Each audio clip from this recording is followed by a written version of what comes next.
Right, if you're looking to improve your power on the bike, then it's worth considering adding some specific strength exercises to your training routine. After all, cycling is not just about aerobic fitness. It requires repeated force production through the pedals, particularly for time trialing. So today, I'm going to be running you through 4 strength exercises that will help to improve your power on the bike. And don't worry, it does get a lot easier with time. So, Mark, should we add some weight now? I think we're all right this week. Maybe next week. I know what you're thinking. Mark is looking pretty hench, but I don't want to get too big for triathlon. Well, you don't need to worry because we are not going to be throwing insane weights around today. This is more about building lean muscle, activating those muscles better, and therefore improving our power on the bike. So the first exercise we're going to be running through today is the bridge. Right, so this exercise doesn't actually necessarily require weight, and it can actually be performed at your own home. And it's actually a really good warm-up for some of the following exercises. It gets the muscles working and activating correctly. So to perform this, you need to lay on your back on the floor. Bend your knees and put your feet flat on the ground, just close enough that you can graze your heels with your fingertips when you stretch your arms out down by your side. Your feet should also be about hip width apart. Also, bend your elbows to 90 degrees so that only your upper arm is on the ground. Then drive up through your heels and your upper back to lift your glutes off the ground. Drive your hips up as high as possible, squeezing the glutes hard, keeping your belly button drawn in so that you don't curve through your back. Now really focus on driving straight up and make sure that your knees aren't falling in. So you should feel this exercise through your glutes and your hamstrings rather than your lower back. So really make sure that you take your time with it and then actually hold it at the top so you really feel your glutes activate. And do 15 reps 3 times through, and that should do the trick. But to do a nice progression from this, you can do the single leg glute bridge. So for this, just set up in the same way as you did for the glute bridge and then raise one leg up off the ground. You can bend the raised leg to 90 degrees or point the toe up towards the ceiling. Just make sure not to swing the raised leg as you lift. Again, just drive up through your heel and upper back, lifting your hips as high as you can.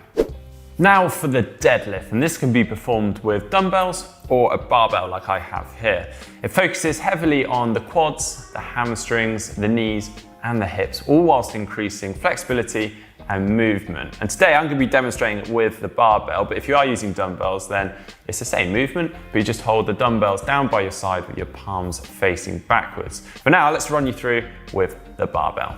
So your feet should be spaced hip width apart with your grip just outside of your legs. There are a few grip variations out there, but I'm going to go with the standard overhand grip as I'm showing here. It's important you keep your back flat with your neutral spine from start to finish through this movement. Your shoulders should be held back and strong whilst keeping your eyes forward and chest lifted. As you go for the lift, the bar should remain more or less in contact with your legs for the entire range of motion. Your hips and knees should move together to transfer the bar from the ground to the upper thigh locked position. Then, to return the weight back to the floor, hinge at the hips and lower, allowing your knees to bend slightly. Keep the weight close to your body and lower until your upper body is almost parallel to the floor. Then, when the weight touches the floor, reset and start again. It's really important that you don't start with too heavy a weight on this exercise. In fact, if you're only starting out doing deadlifts or you haven't done them in a while, then it's worth actually just starting with the barbell alone without any weights on the end. Then as you progress, you can just add 5 to 10 kilos at a time on each end. And we're aiming to do 12 reps 3 times through. So your weight on either end should reflect that duration. Okay, this one is one of my favorites, the Bulgarian split squat. It even sounds like it means business. It works everything: legs, core, balance, and most importantly, it focuses on driving off one leg at a time. So all you need for this is a step, a bench, or any other contraption that you can rest your rear leg on or your rear foot on, and that needs to be around knee height, like this bench here. And then with a little weight in either hand, I'm going to perform the Bulgarian split squat. So get into a forward lunge position with your torso upright, core braced and hips squared to your body, with your back foot elevated onto the bench. Now lower until your front thigh is almost horizontal, keeping your knee in line with your foot. Don't let your front knee travel beyond your toes though. Drive up through your front heel back to the starting position. Reset and then go again. Now you will need to experiment a little to find that correct distance for the lead leg in relation to your back leg and the bench. But the main focus is making sure that your knee is over your foot and not beyond your foot when you're at the bottom of the movement. Then you want to do 12 reps on either leg 3 times through. Right, this next exercise is great for those often overlooked core muscles and oblique muscles. It is the Russian twist. Now we do quite often get a little bit lazy on the bike through our core muscles, when actually our core muscles play a very big part. They help to hold us better and improve our posture when we're on the bike, and therefore taking the strain off of our backs and also helping to improve our power on the bike. So for this exercise, start by sitting on the floor with your knees bent and feet flat on the ground. Then lean back so that your upper body is at around a 45-degree angle to the floor. Make sure that you keep your back straight at this angle throughout the exercise, as it will be tempting to hunch your shoulders forward.